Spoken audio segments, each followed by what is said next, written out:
안녕하십니까, 노선호입니다. 12월 18일 일요일입니다. 이제 2022년도도 2주밖에 남지가 않았습니다. 그래서 좀 2주 동안 마무리를 잘하는 게 중요하다, 이런 얘기들을 드리고 싶고, 오늘 방송은 그래서 여러분들도 좀 편하게 들어주셨으면 좋겠습니다. 라디오를 듣는 것처럼 편하게 들어주셔도 좋습니다. 이유는 오늘은 막 차트 같은 거 설명 안 해드릴 거고요. 여러분들께 좀 드리고 싶은 얘기들을 전반적으로 드리려고 합니다. 요즘에 보면은 연말이다 보니까 오랜만에 좀 연말 분위기가 나는 것 같아요. 사실 2020년 2월 달 이후로 코로나19 때문에 뭐 친구들도 많이 만나지도 못하고 막 이러다가 이제 급격하게 올해 이제 한 가을 정도부터는 여러분들의 머릿속에서 코로나가 지워지고 이러면서 모임들이 엄청나게 이제 활성화가 되고 있는 게 2022년도 겨울인 것 같습니다. 그런 부분들을 뭐 잘 좀 생각을 해보면은 사실 우리의 사회생활이라던가 이런 거는 그렇게 크게 문제는 없는데, 또 보면은 주식시장이 올해 정말 많이 하락을 했거든요. 거의 3,000포인트에서 저가 기준으로는 2,134포인트까지, 그리고 현재 주가 수준도 2,360포인트 수준, 이렇게 좀 많이 하락을 하다 보니까 증권가 쪽에서 뭔가 좀 일들이 좀 많이 일어나고 좀 구조조정 같은 거를 좀 많이 하는 그런 느낌입니다.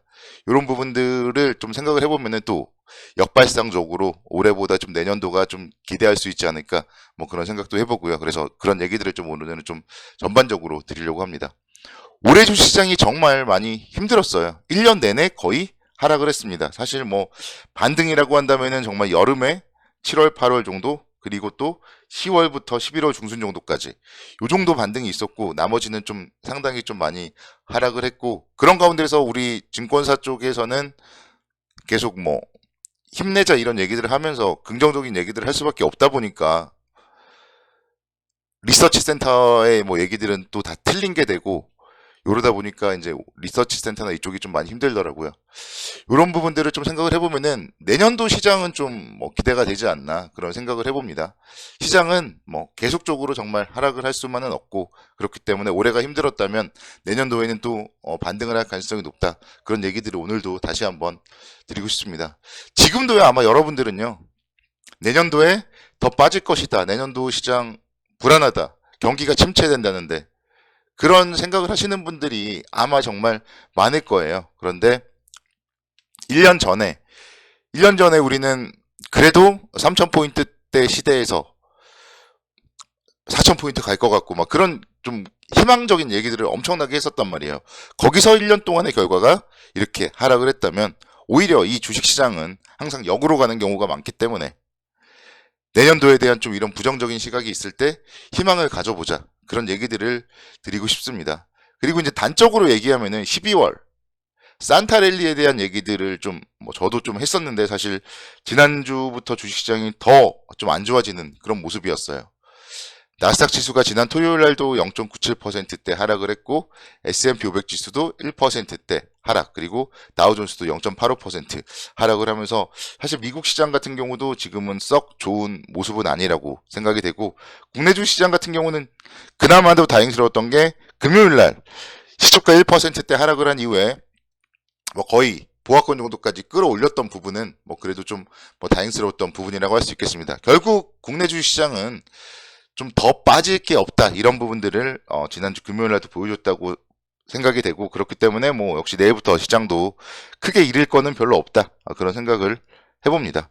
미국 시장 토요일 새벽 마감된 미국 시장 잠깐 좀 살펴보면요, 연준 위원들의 계속적인 좀 매파적인 발언들이 시장에 좀 부정적인 요인으로 작용을 했습니다. 특히나 이제 포드 같은 경우가 6%대 하락을 하면서 자동차 관련주들이 좀 하락을 주도하는 모습을 보였었는데, 다행스러운 거는 그래도 장 막판에 아래 꼬리를 좀 달아줬다는 거예요. S&P 500 지수 같은 경우도 그래도 61선은 좀 지켜줬고, 다우존스 보시면요, 장중에 1.65%까지 하락을 했다가 0.85%까지 낙폭을 상당히 아래꼬리로 많이 줄여주는 그런 모습을 보였습니다. 결국은 뭐 그렇게 본다면은 뭐 미국 시장도 이제 지난주 내내 하락을 했기 때문에 이번 주에는 조금 반등 가능성이 높지 않을까, 그런 생각을 들고요. 국내 주시장 역시 좀 마찬가지예요. 국내 주시장도 분명히 내일부터 시작될 한 주일 동안 그래도 다시 한번 2,400선 정도 회복 시도는 할 가능성이 높다, 이런 뭐 얘기들을 드리고 싶습니다. 시장은 지금 산타랠리가 없거든요. 아직까지 산타랠리가 없잖아요. 그래서 이제 크리스마스가 일주일 남았는데 이 부분에 대해서 이제 또 역시 또 생각을 해봤을 때 2018년도 같은 경우가 산타랠리가 없었어요. 2018년도에 산타랠리가 없었는데 오히려 미국 시장은 그리고 나서 2019년도부터 엄청나게 상승을 했습니다. 나스닥 지수 보시면요.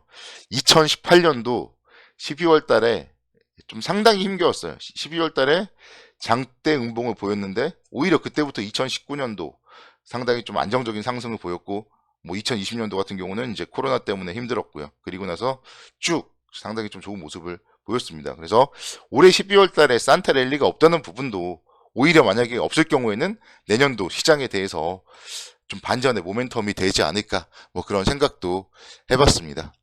결국은 중요한 거는 파월 연준 의장이에요. 2018년도에 산타랠리를 망친 것도 파월 연준 의장의 발언들이 주식시장에 좀 상당히 매파적인 의견으로 나오면서 주가가 좀 많이 하락을 했었는데, 그러니까 만약에 올해도 뭐 지금 현재까지 상황은 그렇잖아요. 12월 달의 상황은 그런 부분들이 이어진다면은 결국은 그런 부분들은 어쨌든 그래도 연준의 의장이 미국의 경제를 잘 보고 또 살리려고 할 거기 때문에 내년도 시장에 대해서는 조금 뭐 긍정적인 그런 모습들이 나타날 수도 있을 것 같고, 또 파월 의장이 2018년도에 12월 달에 한번 뭔가 실패를 했기 때문에 올해 12월 달에 지금 또 좀 힘든 이런 시기를 잘 좀 이겨낼 수 있는 발언들을 뭐 할 수도 있지 않을까 그런 생각도 해봅니다. 지금 중요한 건요. 어쨌든 12월 달에는 좀 아름다운 마무리를 해야 되는데 역시 그런 부분에서도 계속 언급을 드렸던 각종 증권사들, 각종 기관 투자자들 12월 달에는 최소한 윈도우 드레싱을 할 필요가 있는 2022년이다. 이런 부분들에 대해서 생각을 해보면은 조정, 정말 지난주부터의 2400선 아래에서는 충분히 매수의 기회다. 이런 얘기들을 좀 다시 한번 드릴 수가 있겠습니다. 주간 경제지표 발표 일정을 제가 오늘 말씀을 드리진 않았지만 일단 작성을 해봤는데 월요일 날이 없어요. 그런 얘기들은 결국은 뭔가 모멘텀 자체는 좀 부족하고 뭔가 이슈들은 별로 없다. 이렇게도 여러분들께 설명을 드릴 수가 있겠습니다. 그래서 이런 모멘텀이 또 없는 속에서 좀 그나마도 다행스러웠던 거는 원래 이제 내년 1월 1일부터 시작될 예정이었던 금융투자 소득세 부과 이 부분이 좀 유예될 걸로 보여요. 국회에서 2023년도 예산안과 함께 이 금투세에 대해서는 좀 유예할 걸로 보입니다. 왜냐하면 이거를 바로 실행을 할 수는 없는 거기 때문에 결국은 일단은 지금 상태에서 좀 유예로 갈 것으로 보이고, 이런 부분들이 결국은 또 시장에 그동안 금융투자 소득세 때문에 이거에 대한 좀 우려감이 좀 또 많이 작용을 했다면은 이런 우려감이 좀 줄어든다. 이런 부분들은 시장에 좀 뭐 긍정적인 모습으로 작용을 할 수 있겠다. 그런 생각을 해봤습니다. 연말이다 보니까 이제 막 각종 방송사에서 연말 관련된 시상식 같은 것도 진행하고, 원래는 한 연말에 하던 거를 가요축제 같은 거를 벌써 또 시작을 하는 데도 있더라고요. 그래가지고 지난주 금요일날 그리고 뭐 토요일날 어제 뭐 재방송도 좀 보고 했는데, 제가 봤을 때는 그러면서 좀 엔터주 쪽이 내년도에 좀 비전이 있지 않나, 저는 그런 생각을 해봤습니다. 올해 같은 경우 지금 현재 하반기 시장, 특히 12월 시장, 어려운 시장 속에서도 JYP 같은 경우 지금 보여드리는 대로 주가가 상당히 양호한 움직임을 보여주고 있고요. SM도 마찬가지로 뭐 상당히 좀 계속적으로 긍정적이에요. 그래서 엔터주, JYP와 SM 같은 경우는 내년도가 오히려 또 기대된다, 이런 생각도 해봤습니다. 왜냐면요, 지금의 걸그룹 시장이 상당히 좀 폭발적인 성장세를 이루어 나가고 있거든요. 그런 가운데서 보이그룹이 사실은 좀 BTS가 워낙 독보적이다 보니까 그동안 성장을 하지 못했습니다. 그런데 가요 축제를 보면서 좀 내년도에는 보이그룹이 좀 성장을 하면서 다시 한번 좀 엔터주들을 끌어올릴 가능성이 또 높지 않을까, 저는 좀 그런 생각을 해봤습니다. 왜냐면 이제 BTS가 활동을 안 하잖아요. 단체 활동을. 그러다 보면은 또 그 틈새를 JYP와 SM 엔터테인먼트의 각 보이그룹들이 좀 틈새를 열고 개척하면은 또다시 엔터주가 좀 시장을 이길 수 있지 않을까, 그런 생각을 해봤고요. 올해의 시장을 이긴 기업들 역시 마찬가지로 엔터주예요. 그래서 그런 성장이 이어진다면 내년도의 시장까지도 충분히 긍정적으로 볼 수 있지 않을까. 그래서 항상 여러분들이 생각해야 될 거는 성장하는 업종이 뭔지를 좀 생각을 하자, 이런 얘기들로 마무리를 하도록 하겠습니다. 내일부터 시작된 한 주일도